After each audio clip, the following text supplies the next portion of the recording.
Field marshal Asim Munir तनहा मुलाकात कर चुके हैं अमेरिकी सदर डोनाल्ड ट्रंप से। इस मुलाकात के बाद कोई भी, क्योंकि सरकारी ऑफिशियल्स एलानिया नहीं आया, ऑफिशियल स्टेटमेंट्स नहीं आई, लेकिन जो भी स्टेटमेंट्स आई वो थी कि अमेरिका पाकिस्तान में मादनी वसाइल के हवाले से, मादनी वसाइल पर सरमायाकारी के हवाले से संजीदा है और पाकिस्तान अमेरिका के साथ तजारती ताल्लुकात बढ़ाना चाहता है। यही वजह थी कि पाकिस्तान अमेरिका से ऑयल खरीद रहा था। और दूसरी तरफ अभी बाद में खबर आई है, फाइनेंशियल टाइम ने ये बताया कि पाकिस्तान के करोड़ों डॉलर के जो अहम मादनी ज़खायर हैं वो अमेरिका भी पहुंचे हैं। चले अब इस बात पे आते हैं कि फील्ड मार्शल आसिम मुनीर के साथ जब अकेले मुलाकात हुई तो तजारत को ही डिस्कस हुआ, पाक भारत जंग के हवाले से ये डिस्कस हुआ कि हमने उनके तैयारी मार कराए, उसके बाद कश्मीर का जिक्र नहीं आया।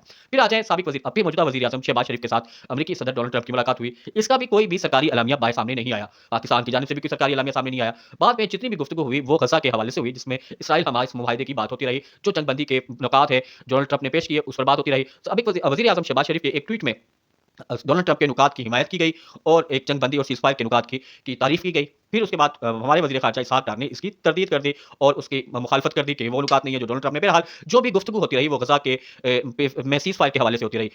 पाक भारत ताल्लुकात के हवाले से कोई गुफ्तगू नहीं हुई। जब भी ट्रंप भारत के बारे में डिस्कस करता और उनके जहाज़ गिराने के हवाले से डिस्कस करता तो उसमें कहीं भी ये मामला नहीं आता कि पाक पाकिस्तान और ताल्लुकात, उन दोनों के ताल्लुकात का मामला कहीं भी नहीं आता था।